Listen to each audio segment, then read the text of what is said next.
أهلا بيكم من نيويورك مع باسم النشارتي في رحلة جديدة وضيف جديد هاجر لأمريكا حتى أصبح واحد من أكبر مستشارين التعليم العالي في الجامعات الأمريكية.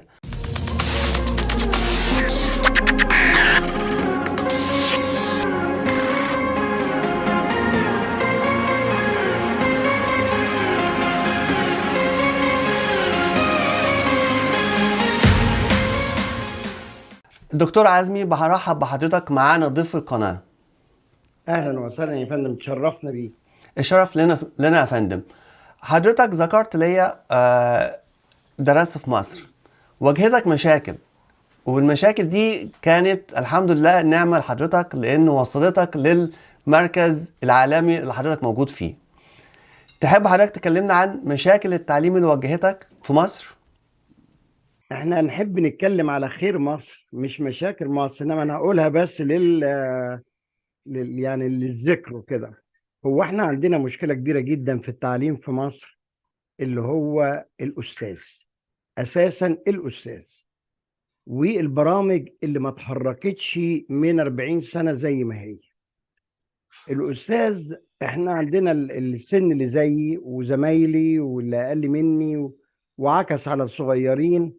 التأثير بتاعهم كان نظام اللي هو سوشيالست اشتراكي.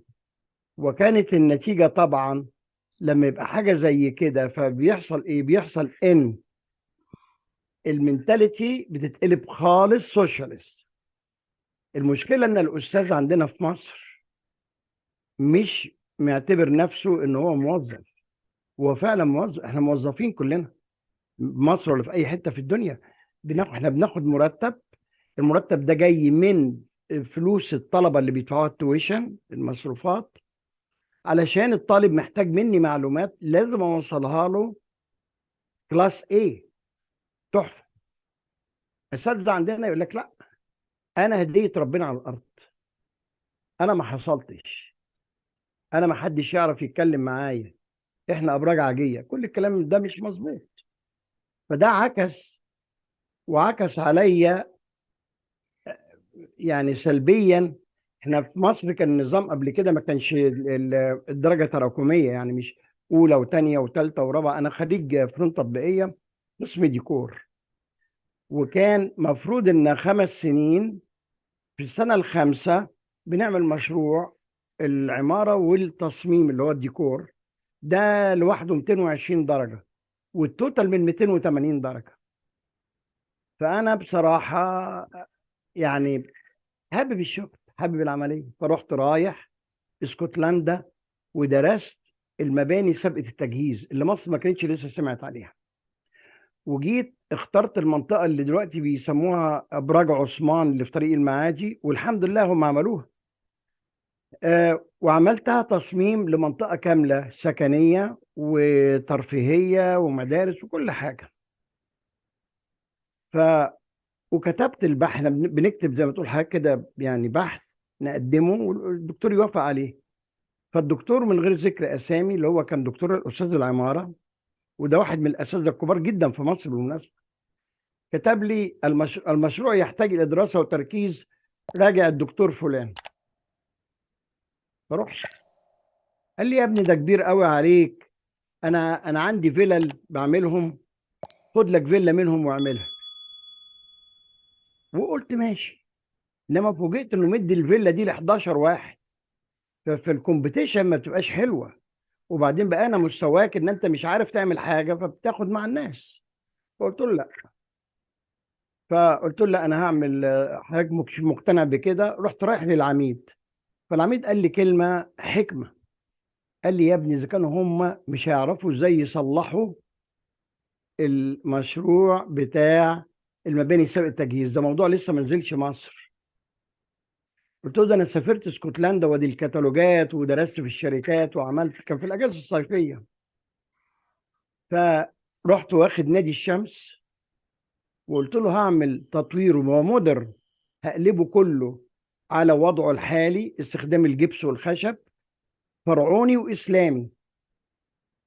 فكان عقابي ان انا علشان ما درستش ما عملتش المشروع الفيلا، قلت له يا دكتور ده الفيلا صغيره. قال لي صغيره؟ ده بنعمل دكتوراه في كرسي. فعقابي ما اعترفوش بيا. بقيت اشتغل ويعدي عليك يقول لي انت يا ابني معانا هنا. خلاص معنى كده ان انا سقطت. مش عاوز يعترف. احنا المفروض بنعمل الشغل كله في الجامعه، والاستاذ بيعدي عليك بيمضي على الشفافات ويمضي على الشغل عشان يعرف ان انت تعمل الشغل. بقيت اجيب العميد ومصر ان انا اجيب العميد يراجع معايا. فكانت النتيجه ان فوجئت يوم التقييم دول 220 درجه. فالعميد عمل ديل معاهم ارضاء لهم، ادوا له مقبول وخرجوه. فرحت ادرس ماجستير. قالوا له العب يا ابني انت مقبول امشي. طب وده كلام؟ من حظي والحمد لله جالي فرصه اعمل تصميم مشروع فندق شيراتون في كراتشي في باكستان. قعدت 4 سنين فيه، والحمد لله ربنا كرمني. طلع التاني في العالم في التصميم. تاني احسن اوتيل تصميم اوتيل في العالم كان هو ده. فقلت لا ده انا همشي على امريكا. طب بعد اذن حضرتك، قبل ما نوصل لامريكا، ازاي جال حضرتك الفرصه ديت؟ انا اول ما جات لي، انا اول ما اتخرجت طبعا دخلت الجيش. خرجت منها في شركه سعوديه خدتني عشان اعمل الشغل ده. ولما جيت اشتغل فيه يعني بصراحه انا خلصت شغلي بدري، وهم لهم سيستم تاني مختلف في السعوديه انا ما كنتش مبسوط منه، بس انا عملت شغلي. كان في شركه تانية، شركه الاستثمارات الكويتيه، ليها علاقه بيهم. شافوا الشغل وسالوهم عليا، وهم كانوا اصحاب الفندق اللي في كراتشي. فقال لك خدوني كاونر ريبريزنتيف، يعني انا اشرف على تنفيذ كل حاجه حسب الرسومات. فوجئت بان المهندس الديكور للاسف مدينا رسومات احنا بنسميها هيكليه، يعني مديني الاليفيشن والسايد فيو والبلان وكده وخلاص. طب فين الديتيلز عشان نشتغل؟ مفيش.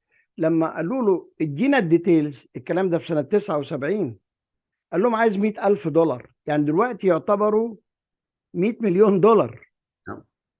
فالمدير بتاعي كان كويس قوي، قال لهم ولا هندفع مليم ومحمود هيعمل التصميم. فبقى تشالنج، لان الاستراكشر طلع، الهيكل طلع خرسانه، وانت بتشتغل على الموجود. انت مش بتصمم وهم بيبنوا عليك، لا ده هو اتبنى وانت بتصمم على الموجود. فده كان تشالنج، وكان توفيق من عند ربنا كبير جدا. وحتى الجرايد الباكستانيه والتلفزيون الباكستاني يعني عمل معايا انترفيوهات واتكلموا عن الموضوع ده كويس قوي فيه، الحمد لله يعني.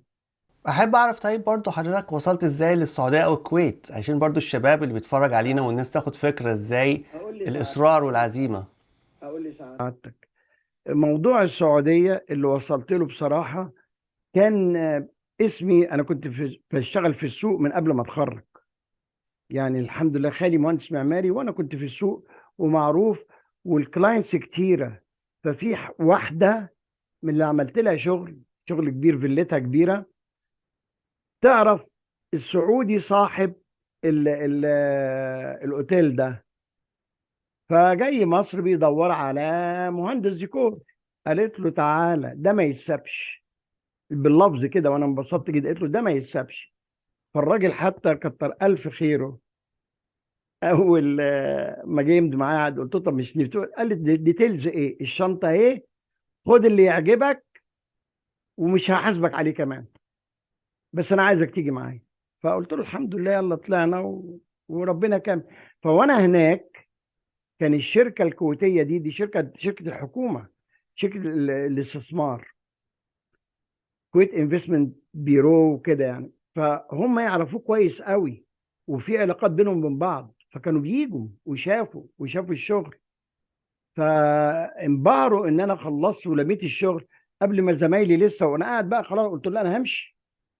قال لي لا تستنى من نفسي. قلت له افتح ايه؟ ده انا خلصت شغلي والبهوات لسه ما بيعملوش الكلام ده. لا لما فالكويت قالوا لا احنا عايزينك بقى معانا، يلا على كراتشي.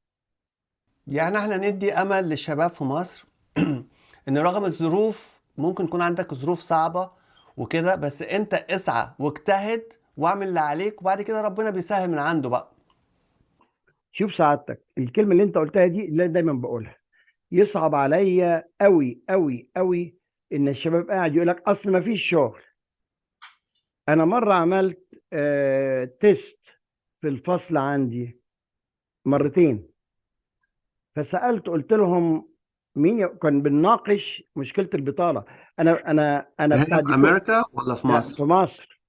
انا بتاع الديكور. ما انا اقول لحضرتك ليه رحت ادرس في مصر. بدرس في مصر علشان اشوف ايه الويكنس عشان نعمل مشروع تطوير التعليم لمصر.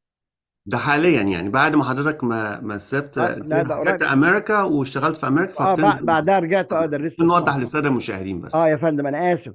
بعد ما لا. جيت امريكا واشتغلت، ده مشوار طويل قوي امريكا.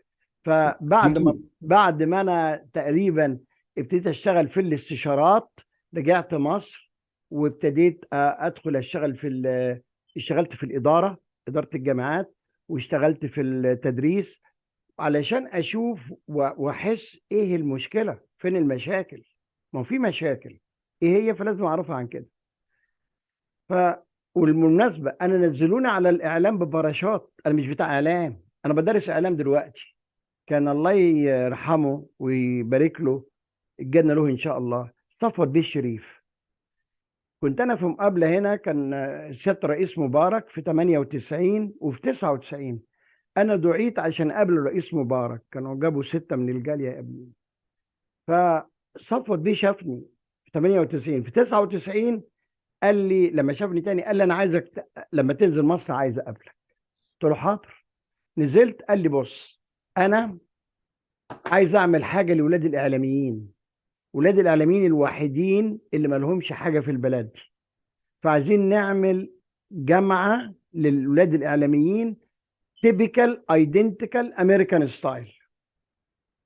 وهي دي اللي موجوده مفروض ان في مدينه الانتاج الاعلامي، انترناشونال اكاديمي فور ميديا ساينس. وليه بقول مفروض؟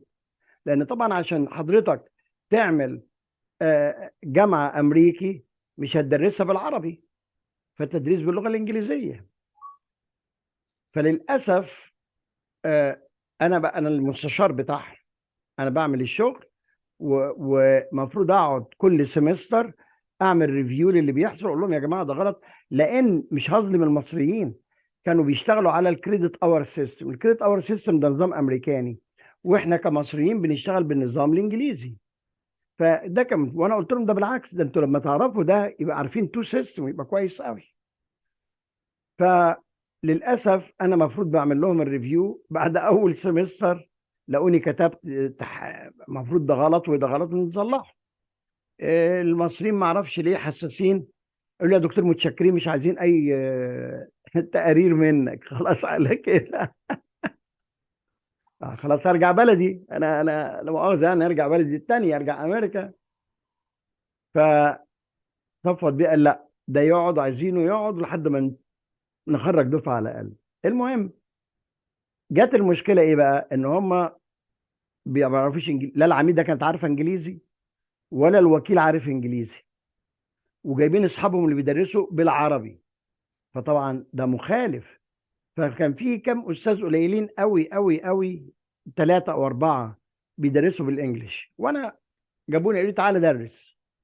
فابتديت ادرس المواد الفنيه والحاجات اسس تصميم، جرافيكس، الكلام ده، زائد الكوميونيكيشن.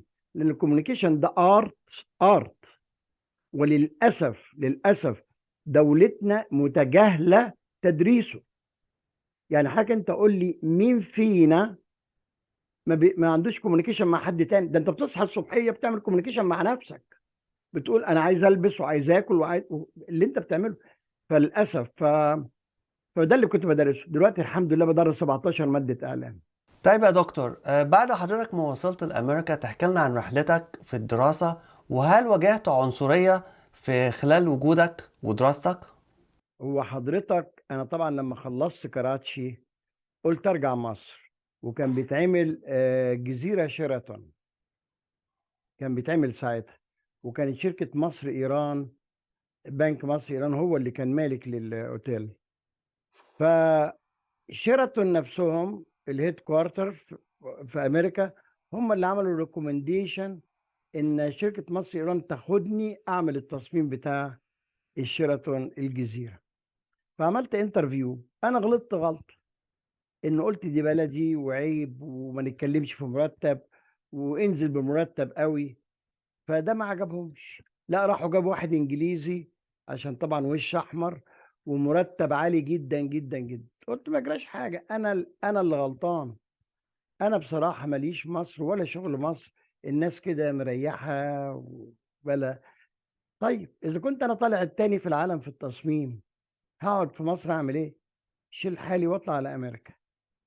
فكرت هنزل امريكا زي الفاتحين بقى، التاني في العالم يعني، second best design in the world ده قدامكم. قلت هيخطفوني خطف.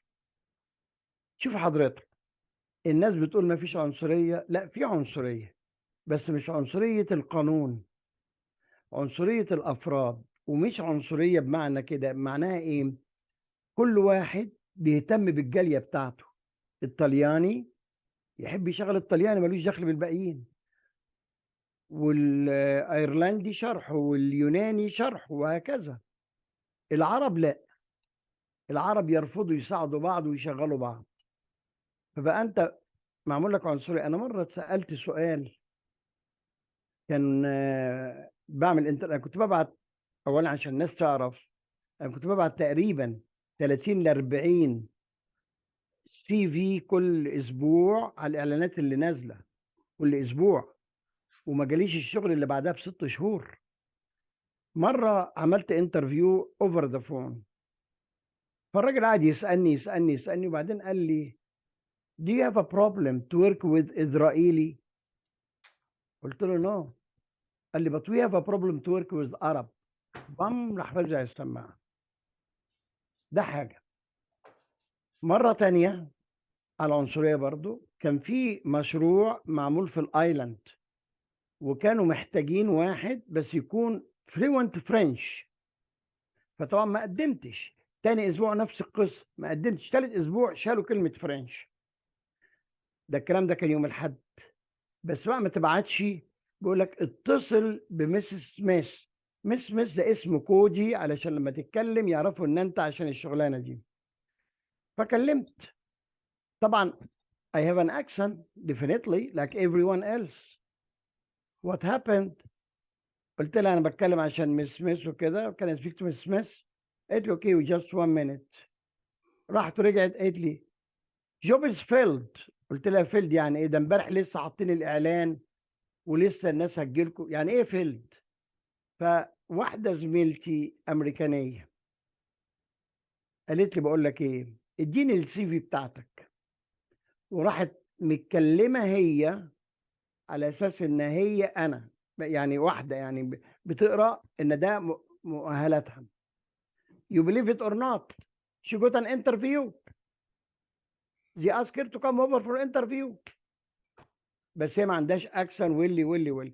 فده موجود، ده موجود، انما تمام يا فندم. حضرتك برضو بس نحب نؤكد للساده المشاهدين ان هو ما تقدرش تقولك انا مش هشغلك عشان انت عربي او انت مسلم او كلام من ده، ولكن بتعتذر بان الشغلة مش موجودة، لان قانونا لا تجرؤ، لان الكل هنا مساوي، يعني الحق يتقال يعني. بالنسبة للموضوع الراجل التاني، طبعا حضرتك لو كنت سجلت المكالمة كان هيروح في داهية. طبعا بلا شك. اقول لسعادتك حاجه، هنا ممنوع تتسال على السن، ممنوع تتسال على الجنس، ممنوع تتسال على الديانه، ممنوع تتسال على الباك جراوند، كل ده ممنوع. بس فالمهم يعني فضلت اقاوح لحد ما جالي الحمد لله. انا رايح طبعا ما بتكلمش، انا ما درستش جامعه لسه، ما درستش دكتوراه لسه، بالبكالوريوس وديكور. فجالي في نفس الوقت شغلانتين في جامعة نيويورك، بس في كل في 2 different كامبس، مدير مشروعات هندسية. وانا عجبني الكامبس اللي اشتغلت فيه ده، كان بقى حاجة شيك قوي في شبه جزيرة وعندنا بلاج. اقول لحضرتك حاجة برضو علشان الحق، الجامعة دي برغم انها بتاعت الحكومة انما هي معبد يهودي، واللي ساعدني في الجامعة يهود، واللي كان هيأذيني في الجامعة يهود. فهي الديبند على البيرسوناليتي، انت بتتعامل مع مين؟ ده موجود وده موجود. تمام. يعني نائب العميد بتاعنا كان ناويل على اذيه ويهودي. العميد لما مره كان مشكله فالعميد قال لي ما يهمكش، كمل شغلك وخلاص، وحل المشكله، والعميد يهودي وما نسالوش الكلام ده. الاول ما ابتديت انا درست وانا لسه بدرس ماجستير، خلوني درست. اللي عمل لي البرنامج يهودي. فيعني الموضوع مش يعني ما نقدرش نقول عنصريه، هي الناس بيرسونال فيلينج.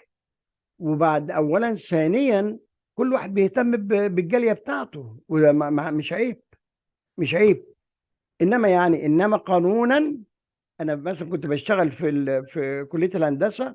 كان في قلب كليه الهندسه في واحد اسود وواحد لاتينو، وانا يعني، والباقي كله يهود، ويهود بقى من العمم والكلام ده.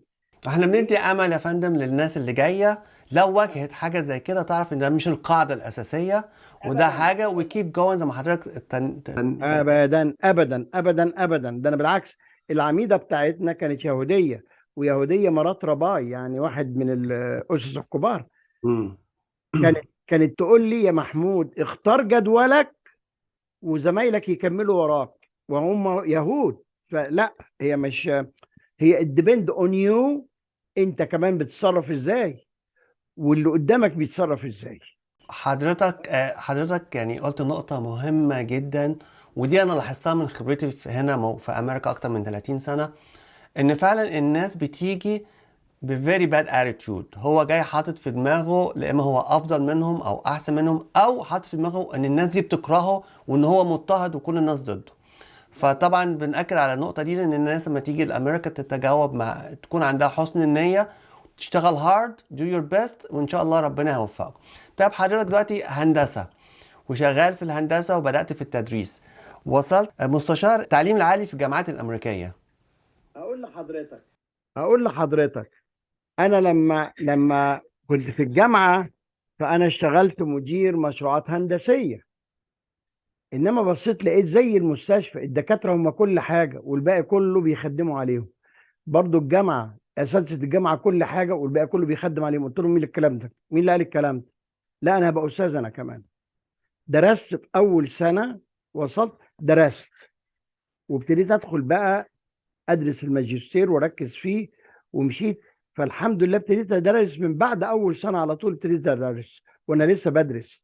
والحمد لله قبل ما خلصت الدكتوراه كنت كويس. تمام، خلصت الدكتوراه، انا الكامبس عجبني، المقر الجامعه عجبني قوي. بقول لحضرتك على المحيط وفي بلاج وشيك قوي بصراحه، والناس كويسين وراقين، وانا اتحبيت جدا هناك. فمش مسهل عليا انقل. طب ايه المشكله؟ المشكله ان ما عندهمش قسم ديكور. كليه الفنون ما فيهاش قسم ديكور. فانا بشتغل في الهندسه، يعني بعتبر في الهندسه كجزء بدي الحاجات الجرافيكس، حاجات الكمبيوتر والكلام ده. فقلت الله لا، ده مش شغلتي. طب انا اعمل ايه؟ انا في مصر اتحرقت من حاجه، ان السيستم مش مظبوط. فقلت لازم اتعلم السيستم الصح. ما كنتش متجوز ساعتها، فبقى فاضي بروح الجامعه 8 الصبح وامشي من الجامعه 11 بالليل. بقيت الف على الاقسام التانية، اتصاحبت على الناس كلها. عندنا حاجه اسمه ايفنينج ستادي، اللي هي الدراسات المسائيه، والتعليم والكونتينيو اديوكيشن، التعليم المستمر، والمسجل بتاع الجامعه. بقيت اروح اقعد مع كل ديبارتمنت واتعلم منهم ايه السيستم. طب في نقطة مهمة حضرتك دلوقتي، الحالة المادية. يعني نتكلم برضو الناس السادة المشاهدين عن الخدمات اللي بتديها الجامعة والمساعدات انها تخليك عندك ان انت عايز تذاكر او عايز تجتهد، هما مش بيسيبوك لوحدك يعني. اقول لسعادتك، الجامعه عندنا مثلا بيديك الحق تدرس اتنين كورسين، تو كورسز بير سمستر فور فري، وذن ال 18 ال 19 كليه. يعني احنا عندنا 19 كامبس لجامعه نيويورك، السيتي يونيفرستي في نيويورك كان 19 كامبس. اي جامعه منهم بتدي كورسات انت عاوزها، روح خد منهم كورسين في السمستر ببلاش. ده اول حاجه. طبعا المدير بتاعي، العميد بتاعي، كان في منتهى الادب. كنت اقول له انا عشان اروح الجامعه لازم امشي الساعه 4 مش 5. يقول لي اوكي تعالى الساعه 8 وامشي 4 بدل 9 وتمشي 5. فيعني الكل بيساعد، ما فيهاش خلاف. وبعدين في التدريس على طول الدنيا درس بالعكس، ويعني كان كويس يعني بصراحه. شوف اقول لك حاجه، امريكا علشان نتعلم منها ناخد منها الكويس ونحطه على الكويس بتاعنا ونطلع بحاجه احسن. انا مش هنا مش جاي في امريكا علشان اعلمهم ولا اغيرهم ولا انصب، لان القانون فيه ثغرات كتيره، يعني في بلاوي بنسمع عليها. فانا مش جاي اعمل مفتح هنا، ما ينفعش الكلام ده. والبروباجندا اللي بيقولوها زمايلنا لما بيرجعوا مصر، يقول له انت عارف انا بدرس، انت عارف انا عايش بكام. اه يا حبيبي، بس قول له ان انت بتنصب، ما بتدفعش ضرائب، كل 8 في اوضه، كل الكلام ده قوله لهم. ودي مش حياه، مش سايبين مصر عشان نيجي نعمل هنا. ما يروح الخليج، الخليج فيه فلوس ويعمل نفس الكلام. هنا بيعمل عقول، هنا بنعمل عقول ما بنعملش فلوس، بنعمل شخصيه، بنعمل احترام للنفس. فطبعا ده مهم جدا جدا جدا. هو بناء الإنسان دايما. أنا في حلقاتي في ضيوفي بنركز على إن في أمريكا هنا بدأوا ببناء الإنسان قبل ما يبنوا أي حاجة تانية. وبناء الإنسان خلى عنده الحرية في التفكير وفي التعبير، وإن كل واحد فينا مختلف عن التاني وعنده حاجة مميزة فيه. فبيحاول يشوف إيه المميز فيك، وعدم الاستهتار بأي حاجة أنت بتعملها، لأن في النهاية كله بيآمن إن إحنا كلنا تيم وورك مع بعض، كلنا محتاجين مع بعض. فالمعاملة الآدمية للجميع، وعدم التميز طبقة فوق طبقة. من لا، خبرة. خلينا اقول نقطة مهمة برضه حضرتك، علشان اوري الشعب هنا فعلا شعب محترم من ازاي. انا لما جيت امريكا لحد ما جالي شغل، ما انا كنت عايش عيشة اهلي ففلوسي خلصت، فكان لازم اشتغل. فما كانش في قدامي شغلانة الا في وير هاوس بتاع مصنع. كنت اعمل لهم البروشورات والكلام ده والكلام يعني. المديرة لما عرفت ان انا بدور على شغل وان المؤهل بتاعي كذا، اولا زميلها خدني عملت له تصميم في البيت عنده، وكان جميل يعني. المديره تقول لي لما يجي لك انترفيو روح ومالكش دعوه، يعني انا هديك اجازه. فشوف قد ايه حضرتك الكلام ده طبعا انا بحس انه محترم. كان الناس انت راجل، راجل معاك شهاداتك ومعاك مستوى كبير. الوير هاوس ده كله عمال وكده مش مستواك، انما انت بتشتغل علشان بتحاول انك هتعيش على مين، هتسرق؟ مش معقوله.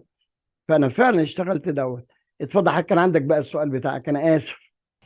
يعني كنت اللي هو نصايح من تجربة حضرتك، النصايح اللي بتوجهها لمصر والناس القائمين على التعليم في مصر، عشان نستفاد من التجربة بتاعت حضرتك.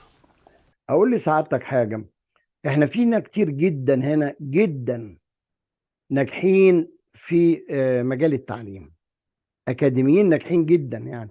ومعاهم الزماله، انا معايا الزماله الامريكيه، وفي شويه مننا كويسين معاهم الزماله الامريكيه والحمد لله يعني كويسين قوي قوي. وعندنا رؤساء جامعات وعندنا ناس كويسين جدا.